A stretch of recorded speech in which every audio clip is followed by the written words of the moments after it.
कर्म सिद्धांत पे बताई और उन्होंने चेतावनी देते हुए कहा कि इंसान जैसा कर्म करता है वैसा उसको परिणाम भोगना पड़ता है, और उसके साथ साथ शिक्षा भी दी कि जो उस कर्म का फल होगा उससे बचा नहीं जा सकता। तो इसलिए कहा कि अपने कर्म को सुधारो, कर्म को बढ़ाओ। कर्म ही इंसान को दुखी करता है, कर्म ही सुखी करता है, कर्म ही नरकों में ले जाता है, कर्म ही इंसान के जीवन को सुधार के प्रभु के चरणों में उसको पहुंचाता है। लेकिन कर्म हो, और कर्म के लिए क्या कही कि अगत में, अगत क्यों बताई? अगत कहते हैं कि इंसान जैसा कर्म करता है उससे उसकी प्रारब्ध बढ़ती है। जैसे पिछले जन्मों के कर्म जो करके आए थे उस कर्म के कारण हमारा ये जन्म है। तो अब इस जन्म में अगर हमने कर्म अच्छे नहीं किए तो अपनी आगे का बिगाड़ लेंगे, भविष्य बिगड़ जाएगा। तो उस भविष्य सुधार के लिए दुनियादारों के तो लिए ये बड़ी बात है कि हमें स्वर्ग वैकुंठ मिल जाए, नरकों में ना जाए। लेकिन महापुरुष और संत फकीरों का उपदेश ये है कि हमें ना तो ये परवाह करनी चाहिए कि हमने जो कर्म किया है वो अच्छा किया है, लेकिन बुरा करने से हमें परहेज करना चाहिए, किसी का बुरा नहीं करना चाहिए।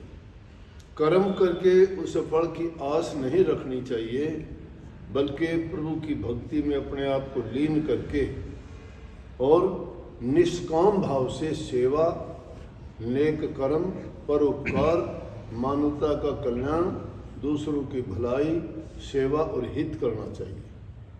उसका परिणाम कभी बुरा नहीं होगा।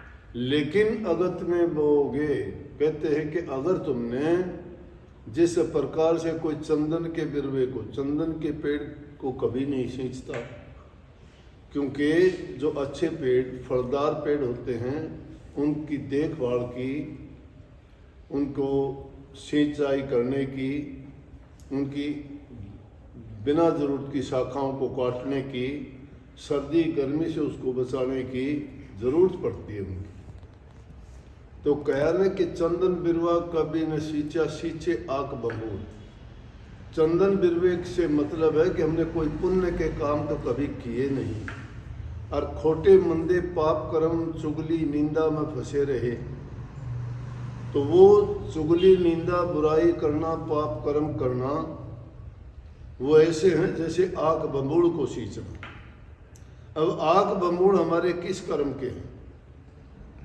जो हमें किसी प्रकार का सुख नहीं, ना उनसे कोई फल मिलता है, ना उनसे कोई अच्छी लकड़ी मिलती है, ना उनसे कोई दूसरे हमारे फायदे की चीज़ मिलती है। यूँ तो प्रकृति में हर चीज़ काम आती है किसी न किसी काम में, लेकिन प्रत्यक्ष रूप से अगर देखा जाए तो ऐसे पेड़ों से हमें सीधा कोई लाभ नहीं है। तो कही है कि चंदन बिरवा कभी नहीं सींचा, सींचे आग बबूर। अब अच्छे पेड़ों को जो नहीं सींचता है तो दोस्त उसका अच्छा परिणाम नहीं होगा। एक बार एक राजा जा रहा था रास्ते से, तो उसने जंगल में देखा कि जंगलों में घूमने फिरने वाली जाति के लोग थे। उन्होंने एक जगह अपने डेरे लगा रखे थे, बैठे हुए थे। राजा क्या देखता है, उनके बारे में देख के सोच रहा था कि देखो ये लोग, हम महलों में रहते हैं, सर्दी गर्मी से बचने के लिए हमारे पास अच्छे कपड़े हैं, खाने के लिए हमारे पास सब साधन हैं और आराम से हम जीवन बिताते हैं। ये देखो ये लोग भी तो हैं, ये कैसे जंगल में रहते हैं। और देखते ही देखते उसने क्या देखा कि एक औरत को एक बच्चे ने जन्म लिया, और जन्म लेते ही उस औरत ने उसको साफ करा के और वहीं गोदी में लेके अपनी पीठ पे बांध दिया। राजा बड़ा हैरान हो गया कि किस प्रकार से बच्चा, रानी को भी बच्चा होने वाला था। उसने सोचा हम तो बच्चा जिस औरत को होता है उसकी इतनी परवरिश करते हैं, और इसने देखो कोई चिंता ही नहीं है, कोई देखभाल नहीं है, ना इसको कोई अच्छा खाना मिलता है, ना इसकी कोई नौकरानी है, ना कोई इसकी सेविका है, इसकी कोई देखभाल कर पूछने वाला तक नहीं है। इसने तो अपने आप ही बच्चा हो गया, अपने आप ही लेके चल दी। राजा जब शिकार से वापस आया और घर आते ही सभी नौकरानियों को कह दिया कि रानी को अकेली छोड़ दो, उसको देखभाल की कोई ज़रूरत नहीं है, बेकार कार्य। मन में उसने देखा, किसी को कहा कुछ नहीं, उसका अपना सोच थी। रानी हैरान होगी, इतने दिन तक तो तेरी नौकर चाकर बांधी सेवा करती थी, आज राजा ने क्यों अचानक हटा दी। रानी ने वजीर को बुला के पूछा कि शिकार के लिए राजा गया तो साथ में थे आप? बोले हाँ थे।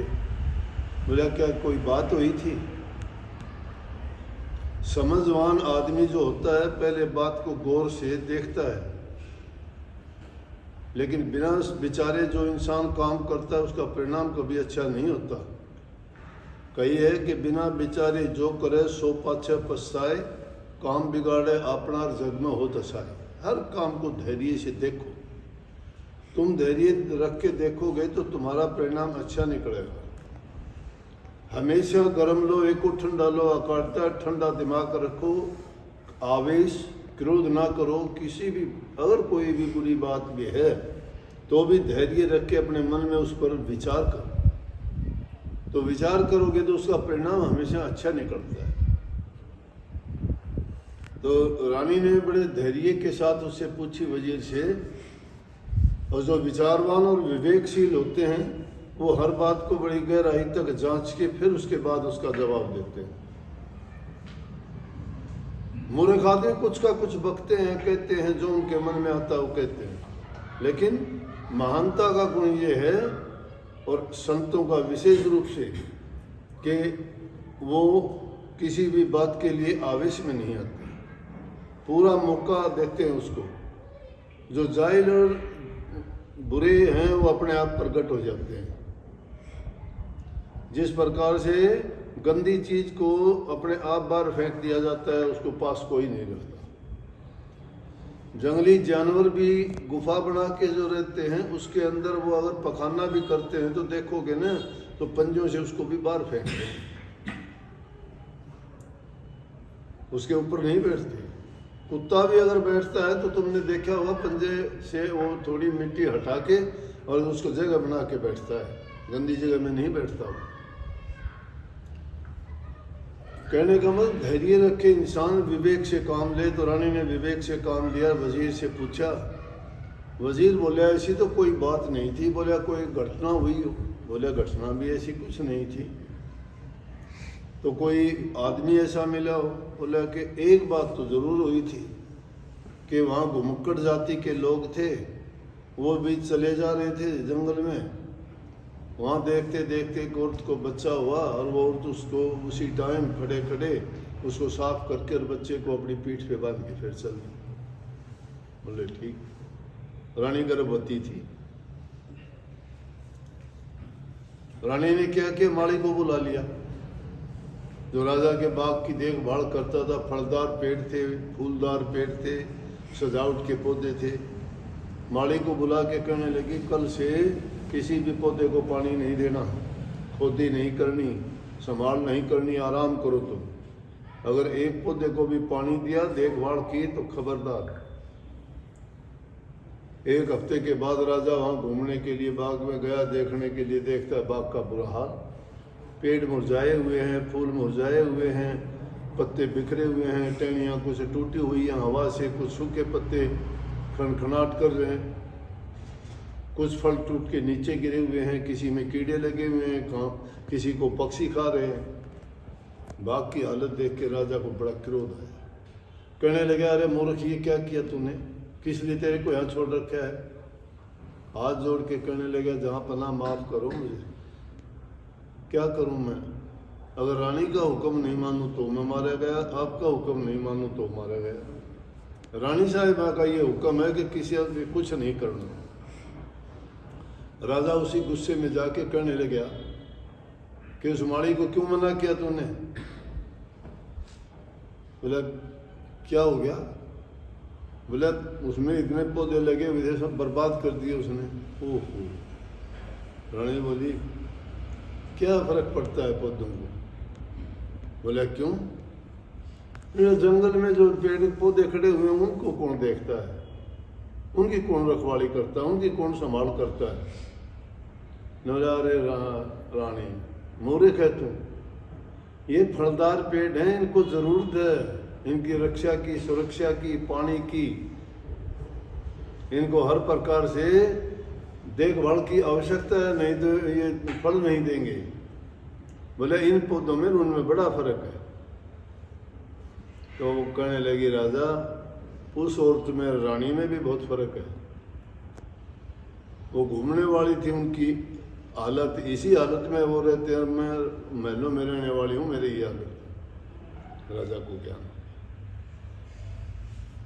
राजा समझ गया अपनी गलती के लिए और उसने उसी टाइम नौकर और उसके सेवादार लगा दिए। इसलिए कही है कि हर काम विचार के साथ करना चाहिए। तो क्या है, चंदन बिरवा कदे न सींचे सींचे आग बंबूड़। जो इंसान नेक कर्म नहीं किए और उन आग बंबूड़ों को सींचता है तो उनका अच्छा परिणाम कहाँ मिलेगा? अच्छी चीज़ करने से अच्छा मिलता है, बुरी चीज़ करने से परिणाम बुरा मिलता है। कहते हैं कि आगे कहा कि ये मत जान हिसाब नहीं है, ये मत जान हिसाब नहीं है। जो कर्म करेगा उसका लेखा लिया जाएगा, ब्याज भी लिया जाएगा और मूल भी लिया जाएगा, डबल होगा, उस पर कर्जा चढ़ता चला जाएगा। इसलिए अपने कर्म को ना बिगाड़ो, कर्म अच्छा करो, नेक कर्म करो जिसके कारण किसी को दुख ना हो, तुम्हारे वचन के कारण ना हो, तुम्हारे कर्म के कारण ना हो, और तुम्हारे किसी ऐसी मन में सोच ना हो किसी के प्रति जो बुराई पैदा करे। हर प्रकार से दूसरे का हित करो। बल्कि उसके बदले में कह दिया कि जो तो को कांटा बोवे तुम बोवा को फूल। अच्छा परिणाम अगर लेना चाहता है तो तेरा जो बुरा करता है तो उसकी भी भलाई कर। जो तेरे को कांटा बो तो उसको फूल बो, क्योंकि कांटा बोने वाले को तो कांटे ही मिलेंगे और फूल बोने वाले को फूल मिलेंगे। कांटा बोने वाले को तो त्रिशूल, उसको हजारों गुना कांटे लगेंगे, और फूल बोने वाले को हजारों गुना फूल मिलेंगे। फूल और कांटों का बदल भलाई बुराई पाप और पुण्य से है। फूल पुण्य कर्म है और कांटे पाप कर्म है। इसलिए कहा कि तुम पाप कर्मों को छोड़ के पुण्य कर्म कर। कभी तू ये देख के सोचता हो कि मेरा लंबा परिवार है, मेरे लड़के हैं, मेरे पास धन दौलत है, मेरे पास जायदाद है, मैं बलवान हूँ, मैं ताकतवर हूँ, ये सारी की सारी चीज़ें चंद दिन की मेहमान हैं। रोग लगा, लकवा लगेगा, घिसड़ते फिरोगे, शरीर गया, चेचक निकलेगा, शकल बिगड़ जाएगी, रूप गया। कोई और घटना गई, अंग भंग हो जाएगा, दुर्घटना एक्सीडेंट हुई, शरीर टूट जाएगा, खाट पे पड़ जाओगे। कितने लोग बेचारे आते हैं ऐसे। दिमाग खराब हो जाएगा, पता ही नहीं, जबान चली जाएगी, जिस जबान से बुरा बोलते हो। टांगे टूट जाएंगी, चलने के लिए तुम सोचते रह जाओगे। कहते हैं कि इनको देख के ये अभिमान ना कर, धन को देख के अभिमान ना कर, क्या पता क्या घटना हो जाए। उस अगर धन है तो नेक कर्म कर, पुण्य के काम कर, दुखी गरीब की सहायता और मदद कर, उनसे अच्छे काम कर रहे, बुराई के कामों में पड़ के अपने जीवन को क्यों बर्बाद कर। अगर नेक कर्म करेगा तो उसका नतीजा बुरा नहीं होगा। तेरी मानसिक शांति होगी, आत्मिक शांति होगी, तेरा कर्म जो बनेगा उसका परिणाम भी तुझे अच्छा मिलेगा। लेकिन कबीर साहब कहते हैं लेकिन इंसान के साथ तो ये बना हुआ है कि भूल पड़ी है, इसको भूल जाता है, भूल जाता है। सबसे पहली भूल तो ये है, माँ के गर्भ में हमने क्या कहा था, माँ के गर्भ में क्या कहा था कि भक्ति करूंगा, लेकिन बाहर आए तो भूल गए। फिर सुनते हैं कि बुरा नहीं करना चाहिए, भूल गए। मन मगरा मगरूर जप नहीं जाप को, और शुभ कर्म दे छोड़ दौड़ा जावे पाप को। ऐसा दुष्ट है ये, दुष्टता अच्छी लगती है इसको, नीचता अच्छी लगती है।